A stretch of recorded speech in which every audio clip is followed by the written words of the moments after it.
மகிமையின் நம்பிக்கையாயிருக்கிற கிறிஸ்து என்கிற நிகழ்ச்சிக்கு உங்களை அன்புடன் வரவேற்கிறோம். எனக்கு அன்பான கர்த்தருடைய பிள்ளைகளே, இன்றைக்கும் நீங்கள் கர்த்தருடைய வார்த்தையை கேட்கும்படி ஆர்வத்தோடு வந்திருக்கிறீர்கள். நிச்சயமாகவே கர்த்தர் உங்களோடும் என்னோடும் பேசி அவரை பார்க்கக்கூடிய மனக்கண்களை நமக்கு திறப்பாராக. நாம் நேரடியாக கர்த்தருடைய வார்த்தைக்கு கடந்து செல்வோம். ஆதியாகமத்தின் புத்தகம் 15ஆம் அதிகாரம் 6வது வசனம். அவன் கர்த்தரை விசுவாசித்தான், அதை அவர் அவனுக்கு நீதியாக எண்ணினார்.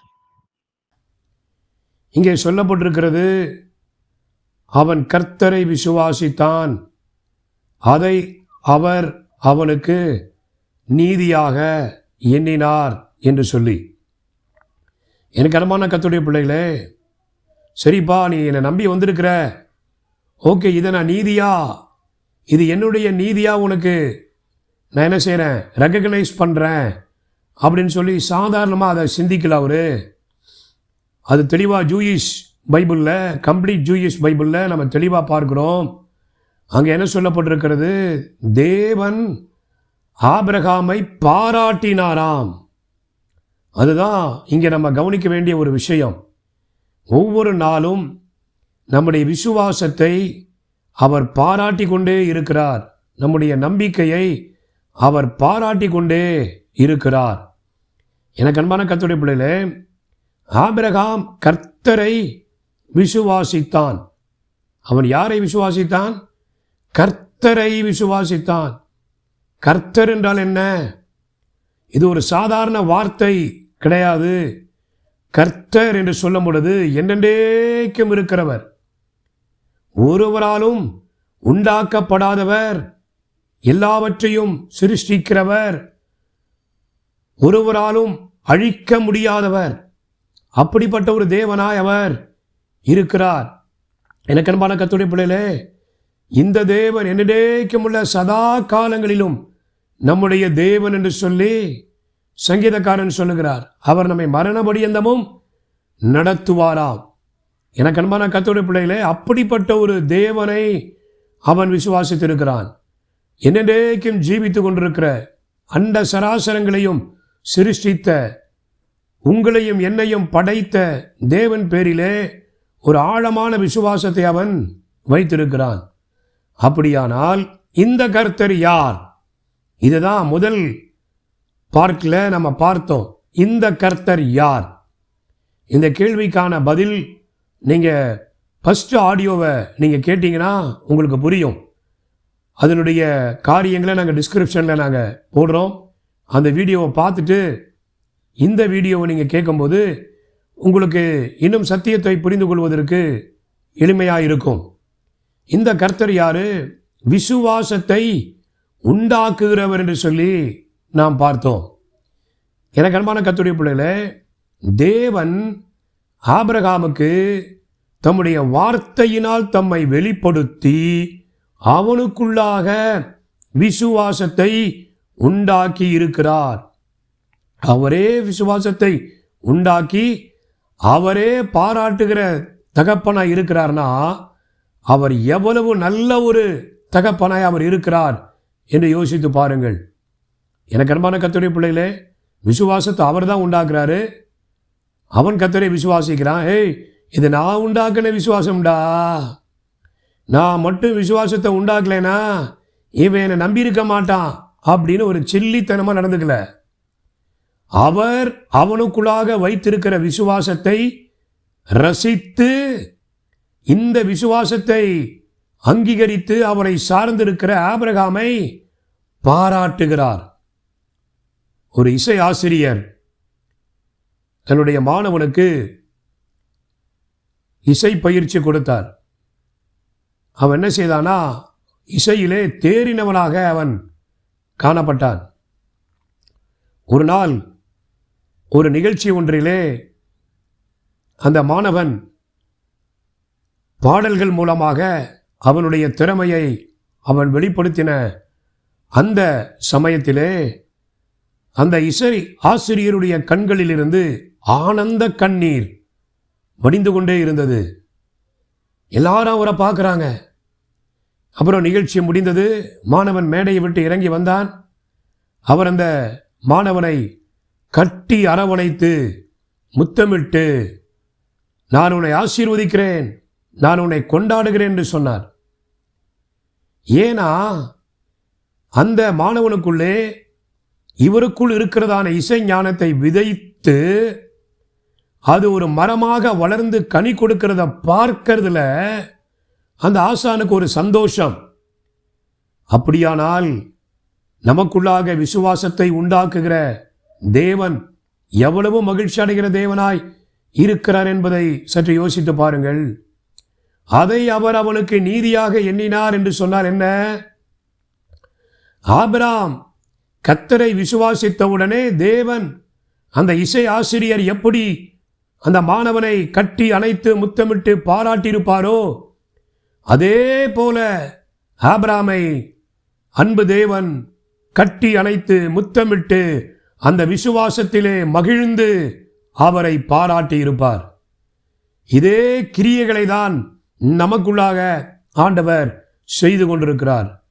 இப்போ நான் ஒரு முக்கியமான விஷயத்தை நான் உங்களோடு கூட பகிர்ந்து கொள்ள விரும்புகிறேன்.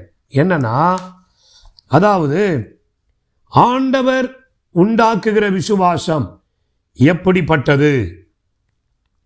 சாதாரணமான ஒரு விசுவாசத்தை அவர் உண்டாக்கல. அவனுடைய சுபாவத்தையே மறுரூபமாக்கக்கூடிய ஒரு ஃபெய்த்தை அவனுக்குள்ளாக உண்டாக்குகிறார்.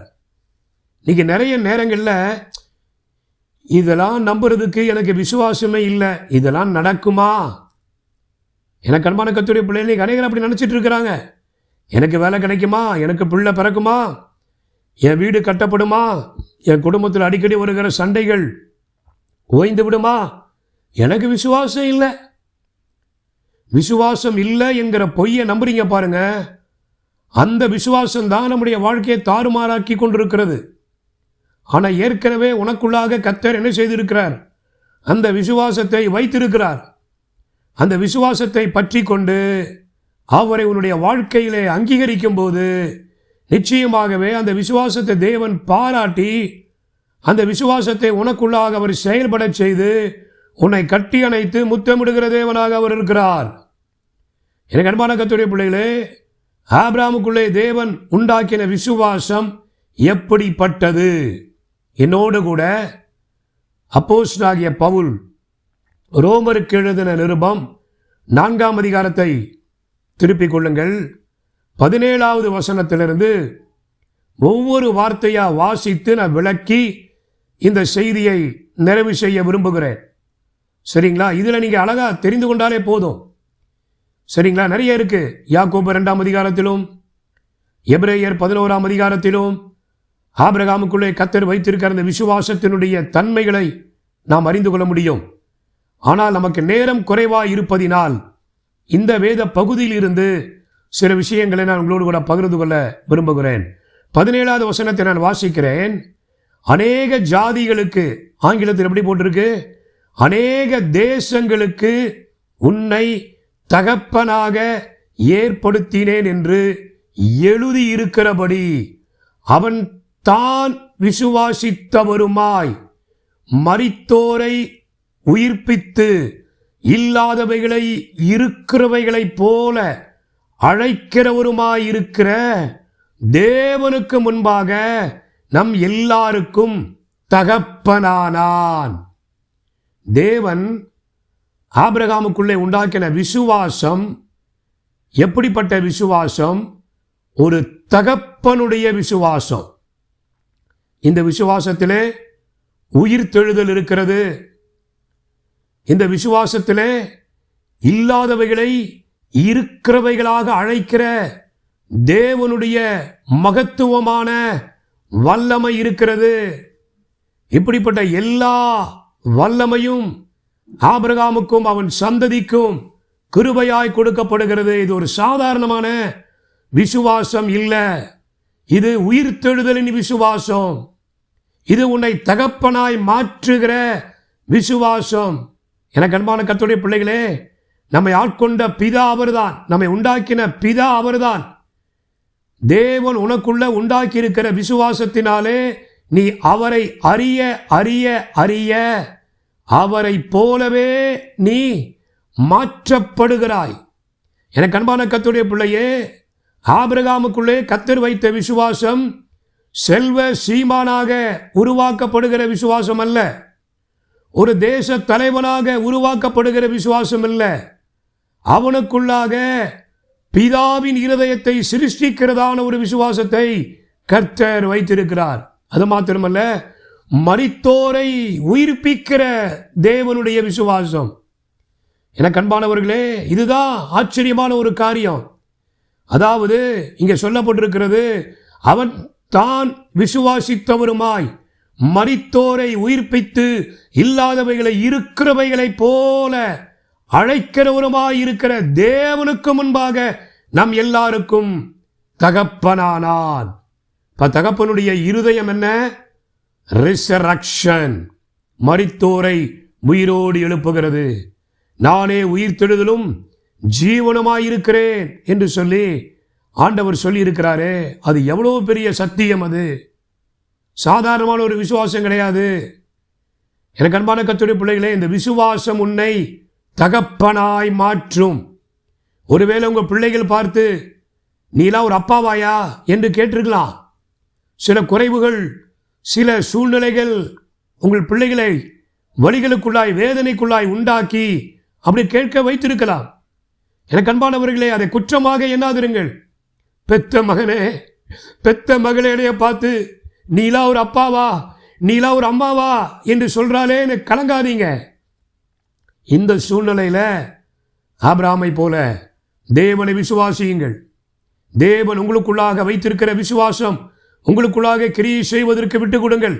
அந்த விசுவாசம் உங்களை உயிர்ப்பித்து உங்களுடைய ஸ்தானத்திலே உங்களை கொண்டு வந்து நிறுத்தும். ஒரு ஆமென் சொல்லுங்க. எனக்கு அன்பான கர்த்தருடைய பிள்ளை, அப்படிப்பட்ட ஒரு அசைக்கப்பட முடியாத உயிர்த்தெழுதலின் விசுவாசத்தினாலே தேவன் உங்களை நிரப்புகிறவராய் இருக்கிறார். எனக்கு அன்பான கர்த்தருடைய பிள்ளையே, ஒருவேளை உங்களுடைய விசுவாசிகள், உங்களை சார்ந்திருக்கிற நீங்கள் சுவிசேஷத்தினாலே பெற்றெடுத்த பிள்ளைகள் உங்களை தகப்பனாக அங்கீகரிக்காமல் இருக்கலாம். அவர்கள் உங்களை தகப்பனாக அங்கீகரிக்காம இருக்கிறதுனால உங்களுடைய தகப்பனுடைய ஸ்தானத்தை நீங்க இழந்துட்டீங்களா? இல்ல, ஆண்டவர் உங்களை தகப்பனாக நிலைநிறுத்தி இருக்கிறார்.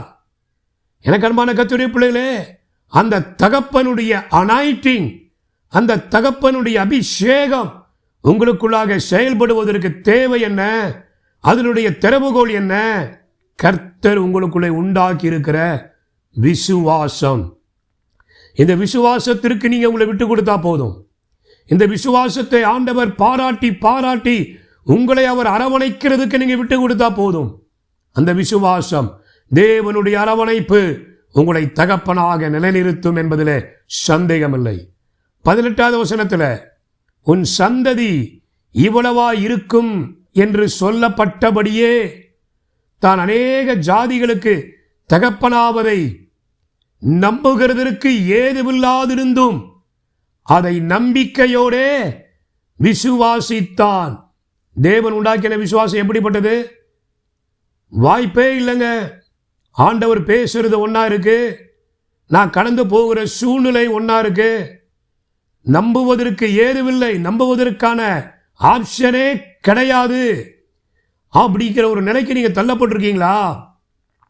தேவன் உங்களுக்குள்ள இருக்கிறதான, உங்களுக்குள்ளே உண்டாக்கி வைத்திருக்கிறதான விசுவாசம் என்ன?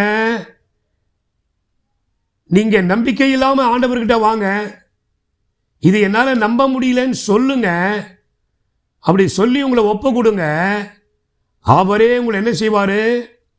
நம்புகிறதற்கு ஏதுவில்லாதிருந்தும் அதை நம்பிக்கையோடு விசுவாசிப்பதற்கான தி ஃபெய்த் ஆஃப் அனாயிட்டிங், அந்த அவநம்பிக்கையை உடைத்தெறுகிற அந்த விசுவாசத்தினாலே உங்களை இடைக்கட்டுகிறவராயிருக்கிறார். ஒன்று, ஆபிரகாமுக்குள்ளே தேவன் உண்டாக்கின விசுவாசம் அவனை தகப்பனாக, எல்லா தேசங்களுக்கும் தகப்பனாக தேவன் தமக்கு முன்பாக நிலைநிறுத்தி விட்டார்.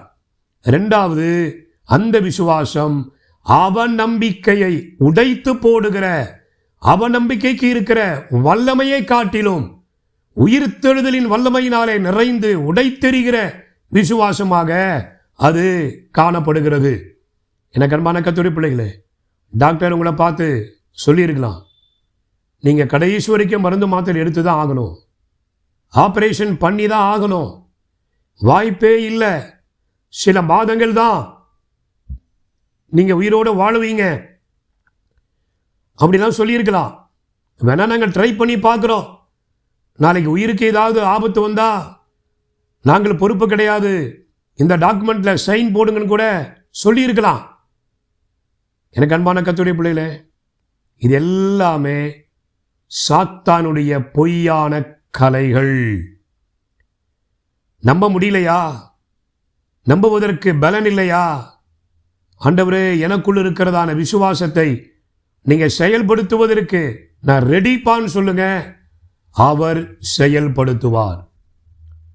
வண்டியில் பெட்ரோல் தீர்ந்து போச்சு, நேராக பைக்கை கொண்டு போய் எங்கே விடுறோம்? பெட்ரோல் பங்கில் விடுறோம். அங்கே என்ன பண்ணுறாங்க? டேங்கை திறந்து ஃபில் பண்ணுறாங்க. ஒரு வேளை அந்த டேங்க்கு, ஏய் என்ன எனக்குள்ள நீ பெட்ரோல் ஊற்றுறியா, உனக்கு நான் ஒத்துழைக்க முடியாது அப்படின்னு சொல்லி சொல்லுதா? கிடையாது. பெட்ரோல் ஊற்றும் போது ரிசீவ் பண்ணுது, நான் காலியான டேங்காக வந்திருக்கிறேன், ஃபில் பண்ணேன். இதுதாங்க விசுவாசம். நான் காலியாக வந்திருக்கிறேன், என்னால் நம்ப முடியல அப்படின்னு சொன்னீங்கன்னா ஆண்டவர் ஒரு நாள் அதை தப்பாக எடுக்கவே மாட்டார். விசுவாசத்தை உங்களுக்குள்ளாக உருவாக்குகிறவராக இருக்கிறார். அந்த விசுவாசம் உங்களுக்குள்ளே கடந்து செல்லும் பொழுது அவநம்பிக்கையை உடைத்தெறிகிறதாய் காணப்படுகிறது. சரிங்களா? இதுதான் தேவனுடைய கேரக்டர். இதுதான் தேவனுடைய கேரக்டர். தேவனிடத்தில் அவிசுவாசமே கிடையாது, தேவனிடத்தில் அவநம்பிக்கை கிடையாது. ஆனால் தேவனிடத்தில் இருக்கிற விசுவாசம் அவநம்பிக்கையை உடைத்தெறியும். தேவனிடத்தில் இருக்கிற விசுவாசம் உன்னை தகப்பனாய் மாற்றும். எந்த பிள்ளைகள் உங்களை அங்கீகரிக்கவில்லையோ அவர்களுக்கு முன்பாக உங்களை தகப்பனாக நிலை நிறுத்தும். அப்படிப்பட்ட ஃபெய்த்தை இப்பொழுதே தகப்பன் உங்களுக்குள்ளாக வைக்கிறார். விசுவாசித்து பெற்றுக்கொள்ளுங்கள். ஆமென். மூன்றாவதாக 19வது வசனம், அவன் விசுவாசத்திலே பலவீனமாயிருக்கவில்லை. இது ரொம்ப ஆச்சரியமான ஒரு காரியம். அவன் விசுவாசத்திலே பலவீனமாய் இருக்கவில்லை. எனக்கு அன்பான கர்த்தருடைய பிள்ளையே, என்கிட்ட விசுவாசம் இருக்குதுங்க, அந்த விசுவாசம் ரொம்ப பலவீனப்பட்டு போச்சு. பலவீனப்பட்டு போன விசுவாசத்தை நீங்க ஆண்டவர்கிட்டயே கொடுங்க, அந்த விசுவாசத்தை பலப்படுத்திடுவாரு. விசுவாசம் இருக்குது, ஆனால் அது பலவீனமாக இருக்குது. Don't worry. பலவீனமான விசுவாசத்தை பலப்படுத்துகிறவர், நான் உன்னை பலப்படுத்தி உனக்கு சகாயம் செய்வேன், என் நீதியின் வலது கரத்தினால் உன்னை தாங்குவேன். அவருடைய கருத்தில் கொடுங்க, அந்த விசுவாசத்தை அவர் பலப்படுத்தி விடுவார். எனக்கு அன்பான கர்த்தருடைய பிள்ளைகளே, ஆபிரகாமுக்குள்ளே தேவன் வைத்திருக்கிற விசுவாசம் எப்படிப்பட்ட விசுவாசம்? பலமுள்ள விசுவாசம், பலவீனத்தை நீக்கக்கூடிய விசுவாசம். நம்முடைய தேவனிடத்திலே பலவீனம் இல்லை. அவர் நமக்கு தருகிற விசுவாசத்திலும் பலவீனம் கிடையாது. ஒருவேளை அந்த விசுவாசத்தை நீங்கள் பெற்றுக்கொண்டு அதை கரைப்படுத்தி நீங்கள் பலவீனப்படுத்தி விட்டாலும் மீண்டுமாக கர்த்தருக்குள் இருக்கிறதான பலன், சத்துவம் அந்த விசுவாசத்தை பலப்படுத்திவிடும். எனக்கு அன்பான கர்த்தருடைய பிள்ளையே, தேவன் உன்னை பார்த்து சொல்லுகிறார், மகனே மகளே, என் கிருபை உனக்கு போதும், உன் பலவீனத்திலே என் பலன் பூரணமாய் விளங்கும். இதுதான் அவர் கொடுக்கிற விசுவாசம். அவர் கொடுக்கிற விசுவாசம், அவர் தருகிற அந்த விசுவாசத்தினாலே நீ நிரப்பப்பட வேண்டும் என்று சொன்னால் பலவீனமான விசுவாசத்திலே பின்வாங்கி போகாதே. பலவீனமான விசுவாசத்தை பார்த்து குற்ற உணர்வு அடையாதே. இந்த விசுவாசத்தினாலே ஆண்டவர் ஒரு அற்புதத்தையும் செய்ய மாட்டார் என்று சொல்லி நீங்க அவரை நியாயம் தீர்க்காதீங்க. இந்த பலவீனமான விசுவாசத்தை தேவனுடைய கரத்தில் கொடுத்து விடுங்க. அந்த விசுவாசத்தை உங்கள் வாழ்க்கையிலே நீக்கி பலப்படுத்தி பலமுள்ள விசுவாசத்தினாலே உங்களை மறுரூபப்படுத்துவார். அடுத்தது அங்கே சொல்லப்பட்டிருக்கிறது, அவன் ஏறக்குறைய 100 வயது உள்ளவனாயிருக்கும்போது தன் சரீரம் செத்து போனதையும் சாராளுடைய கற்பம் செத்து போனதையும், அதாவது 100 வயசுல ஆபிரகாமுடைய கற்பம் சரீரம் செத்து போச்சு, சாராளுடைய கற்பம் செத்து போச்சு. அப்படி செத்து போயிருந்தாலும் அதை எண்ணாதிருந்தான். நினைவுகளை மறுரூபமாக்கக்கூடிய விசுவாசம். எவ்வளவு ஆச்சரியமான விசுவாசம் பாருங்க. தேவனுடைய விசுவாசம் உங்களை தகப்பனாக மாற்றுகிறது. தேவனுடைய விசுவாசம் உங்களுடைய வாழ்க்கையிலே உயிர்த்தெழுதலையும் ஜீவனையும் தருகிறது. தேவனுடைய விசுவாசம் உங்களுடைய அவநம்பிக்கையை உடைத்தெறிகிறது. தேவனுடைய விசுவாசம் பலவீனப்பட்ட விசுவாசத்தையும் பலப்படுத்துகிறது.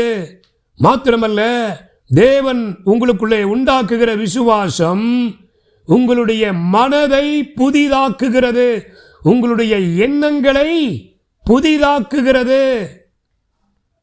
சில பேர் சூழ்நிலைகளை நினைச்சு நினைச்சு நினைச்சு நினைச்சு வருத்தப்படுறாங்க. அதுவே அவர்களுடைய வாழ்க்கையில வியாதியா வந்துடுது, டிசீஸை உண்டாக்கிறது. எனக்கு அன்பான கர்த்தருடைய பிள்ளையே, உங்களை குறித்து நீங்கள் என்ன நினைக்கிறீர்களோ அதுதான் நீங்க. நான் எப்போதும் பலவீனம் உள்ளவனாக தான் இருப்பேன், நான் எப்போதும் திருத்தத்தில் தான் இருப்பேன், நான் எப்போதும் வியாதி உள்ளவனாக தான் இருப்பேன்னு சொல்லி நினைக்கிறீங்க பாருங்க. கடைசி வரைக்கும் அந்த எண்ணங்கள் தான் உங்களை அப்படி வைத்திருக்கிறது. சரிங்களா? ஆனால் ஆபிரகாமுடைய மைண்டை தேவன் எப்படி டிரான்ஸ்ஃபார்ம் பண்றாரு பாருங்க. உங்கள் மனம் புதிதாகிறதுனாலே மறுரூபமாகுங்கள். ஆபிரகாமுடைய மனசை எப்படி டிரான்ஸ்ஃபார்ம் பண்றாரு? அவன் ஏறக்குறைய 100 வயது உள்ளவனாய் இருக்கும்போது தன் சரீரம் செத்து போனதையும், சரீரமே செத்து போச்சு, இனி பிள்ளையை பெற்றெடுப்பதற்கு பலன் கிடையாது, என் மனைவிக்கு ஏற்ற புருஷனா இல்லை அப்படின்னு ஆபிரகாம் நினைக்கல. சாராளுடைய கற்பம் செத்து போனதையும், அவளும் கிளவியாயிட்டா. இனி கிழவனுக்கும் கிளவிக்கும் எப்படிங்க திருமண வாழ்க்கை ரீஸ்டோர் ஆகும்? எப்படி எங்களை ரெஸ்டோர் பண்ணுவாரு, மறுரூபமாக்குவாரு? அப்படிலாம் நினைக்கவே இல்லை. அதை குறித்து எண்ணாதிருந்தான். இதுதாங்க மனதை புதிதாக்கக்கூடிய விசுவாசம். பார்த்தீங்களா? ரொம்ப அற்புதமான ஒரு சப்ஜெக்ட் இது. 20வது வசனத்தில் தேவனுடைய வாக்கு தத்தத்தை குறித்து அவன் அவ்விசுவாசமாய் சந்தேகப்படாமல் தேவன் வாக்கு தத்தம் பண்ணினதை நிறைவேற்ற வல்லவராய் இருக்கிறார் என்று முழு நிச்சயமாய் நம்பி தேவனை மகிமைப்படுத்தி விசுவாசத்திலே வல்லவனானான். புரியுதா உங்களுக்கு? 21வது வசனத்தில் தேவன் வாக்குதத்தம் பண்ணினதை நிறைவேற்ற வல்லவராய் இருக்கிறார் என்று முழு நிச்சயமாய் நம்பி தேவனை மகிமைப்படுத்தி விசுவாசத்திலே வல்லவனானான். தேவன் கொடுக்கிற விசுவாசம் எப்படிப்பட்ட விசுவாசம்? அவரை மகிமைப்படுத்தி கொண்டிருக்கிற விசுவாசம், முறுமுறுக்கிற விசுவாசம் இல்லை.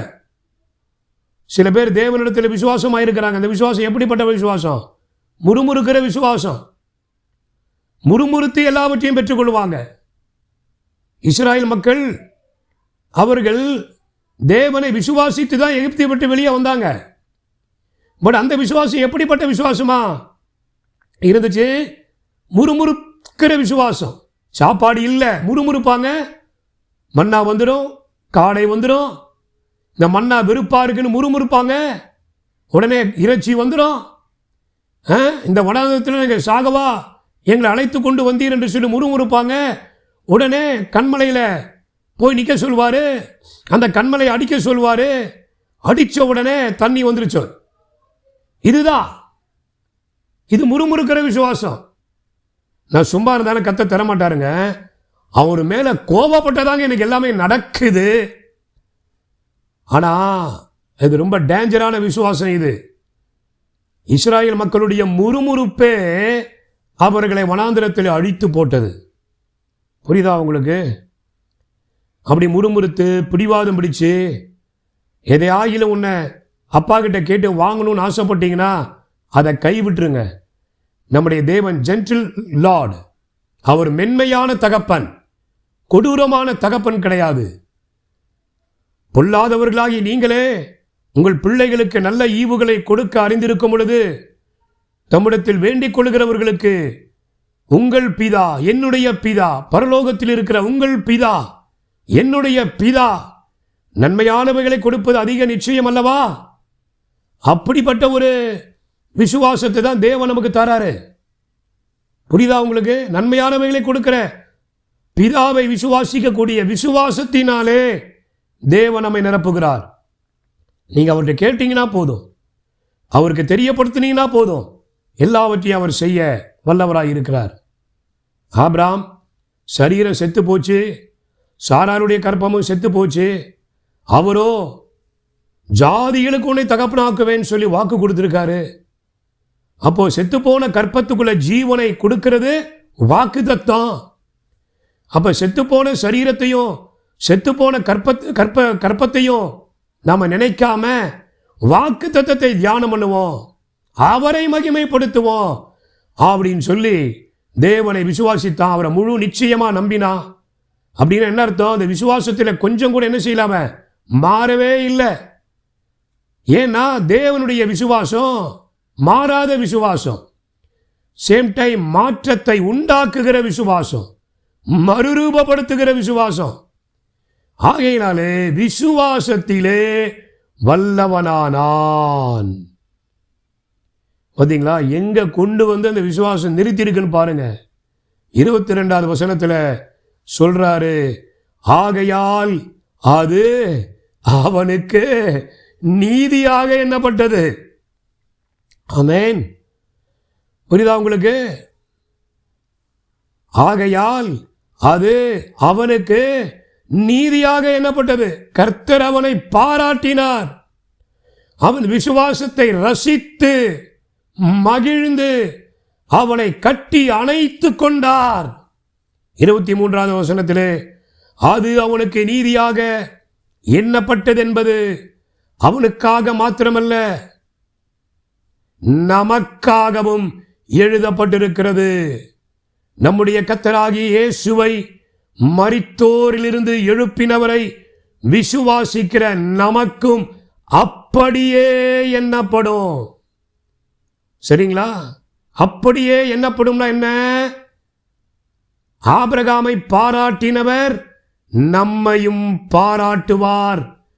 நமக்குள்ளாகவும் இப்படிப்பட்ட விசுவாசத்தை உண்டாக்கி நம்மை பாராட்டுவார். என கர்மான கர்த்தருடைய பிள்ளைகளே, கர்த்தராகிய இயேசு கிறிஸ்துவை மரித்தோரிலிருந்து எழுப்பின பிதாவை நம்பி அவரை விசுவாசிக்கும் பொழுது ஆபிரகாமுடைய விசுவாசம் எப்படி நீதியாக எண்ணப்பட்டதோ நம்முடைய விசுவாசமும் நீதியாக எண்ணப்படும், பாராட்டப்படும். அந்த விசுவாசத்தை நமக்குள்ளே அவர் உண்டாக்குகிறவராய் இருக்கிறார். 25வது வசனத்தை நான் வாசித்து நிறைவு செய்கிறேன். அவர் நம்முடைய பாவங்களுக்காக ஒப்பு கொடுக்கப்பட்டும் நாம் நீதிமான்களாக்கப்படுவதற்காக எழுப்பப்பட்டும் இருக்கிறார். இந்த விசுவாசம் என்ன செய்கிறது? நம்முடைய பாவங்களை நீக்குகிறது.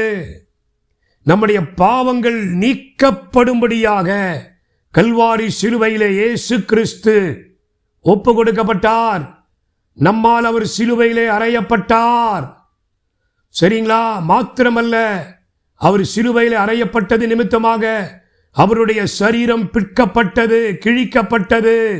ஏன் தெரியுமா?